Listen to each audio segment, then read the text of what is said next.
So this is how I wait, and this is how I grow.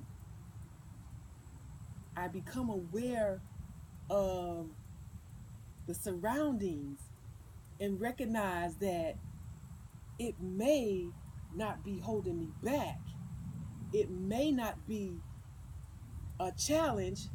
I just have to figure out the awareness and what is bringing to my experience.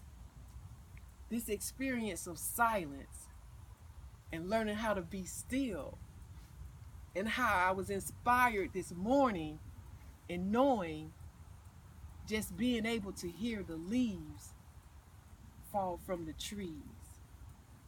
If you can hear them break in the silence, then you know you're being still.